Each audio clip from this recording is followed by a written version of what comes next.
Chapter 17. A year and a week after McCandless decided to return to the bus, Krakauer is standing at the Teklanika River. Unlike McCandless, Krakauer has a map which shows there's a USGS gauging station a half-mile south. At the Stampede Trail, you can't see the station. Krakauer is with 3 others, and they make their way through the forest to the station. There are 2 towers on each side and a cable connecting them. On the cable, there is a basket that surveyors would sit in and pull themselves across the river. Unfortunately, the basket is on the other side, kept hidden, so that people wouldn't cross and hunt on the other side of the river. Little did McCandless know that a half-mile downstream there was a basket that could have taken him to safety. McCandless wanted to wander uncharted territory, but even in Alaska there are no more unknowns, so McCandless's version of that was to not have a proper map. Krakauer wanted to get to the bus so that he could have a better understanding why, even though it was better to go back to the bus, did McCandless stay there so long in the August when the waters would have lowered. Krakauer gets across the wire using climbing gear, then gets back the basket and ferries the other 3 across. They then make their way back to the Stampede Trail. The trail is very overgrown because no one ever travels it on that side of the river. There are also beaver ponds everywhere. There are also bear tracks, and on each side of the trail 15-foot alders. Krakauer says that he's been to Alaska 20 times for every reason, but this time he's glad he isn't alone. Krakauer and his group reach the bus at around 9 p.m. Around the bus there are hundreds of little bones and a large skeleton not far away. All the bones are from McCandless's hunting. The original hunters who found McCandless said that the skeleton was a caribou, and that McCandless was wrong calling it a moose. Krakauer even wrote that it was actually a caribou in his magazine article, which led to even more people saying he didn't know what he was doing. In reality, it was absolutely a moose. When they enter the bus, they could see the mattress he died on. There's also dishes in the sink, a bag of feathers that smelt like dead bird, some books, used chapstick, his toothbrush, and the skull of a bear that was in the bus when McCandless got there. The metal of the roof is covered in graffiti from McCandless and others who were there previously. One of Krakauer's group was even at the bus in 1989, and his graffiti was there. Most people wrote their name and date, but McCandless wrote whole passages. Seeing everything from toenail clippers to McCandless's tent being used to cover windows, Krakauer gets queasy and steps outside for fresh air. The party sets up a fire outside and starts cooking dinner, talking about McCandless, how he died, and why some people hate him so much for dying in the wilderness. By choice, McCandless went into the bush without certain essentials: a large caliber rifle, a map, a compass, and an axe.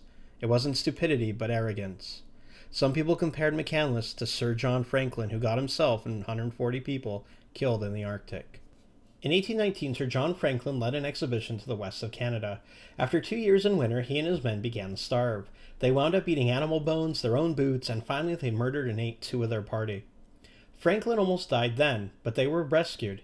Franklin himself was an English gentleman and didn't care to learn about survival. When he returned to England, he was known as the man who ate his shoes, not as a joke, but as a hero. They wound up giving him another command in 1825. Nothing important happened on this one. Finally, in 1845, he was granted a 3rd expedition. He, along with 128 men, all disappeared. After 40 expeditions to find out what happened, they found out they died of scurvy, starvation, and suffering. McCandless was compared to Franklin, not just for starving, but also because they didn't have respect for the land. Franklin never took time to learn from Eskimos or the other natives. Krakauer thinks that McCandless's arrogance was different, however. Franklin thought nature could be conquered. He brought equipment and gear for the military, but not survival. McCandless was the other way. He tried to live completely off the land. Even though McCandless may have been new to survival, he had the skills necessary to live out there for 16 weeks.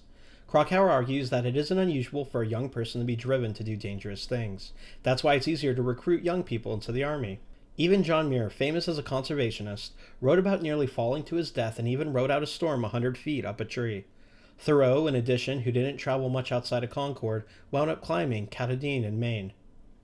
One of the men in Krakauer's party points out that McCandless's journal doesn't mention much about the scenery, but mainly talks about what he ate. McCandless had to be so in tune with the land that abstraction wasn't important. He had purpose. Some people also compared McCandless to John Waterman, that because they were both short, they both suffered from short man syndrome. One of Krakauer's party, a man named Roman Dial, teaches at Alaska Pacific University. He graduated high school in Washington, D.C. at age 16 and moved to Alaska. There he became famous for doing many solo climbs and long Arctic treks. He realized that what McCandless did was extremely difficult, that most people never could, especially many of those riding the Krakauer. He said the only difference between him and McCandless was that McCandless didn't make it. He knew that McCandless made mistakes, but Roman realizes that when he was younger, it could have easily been he who perished too. Roman also states that many Alaskans were probably like Chris when they were young also, and that's probably why they're so hard on him. They end their conversation talking about Russ. Russ's father said that the older person doesn't realize the soul flights of the adolescent. I think we all poorly understood Everett.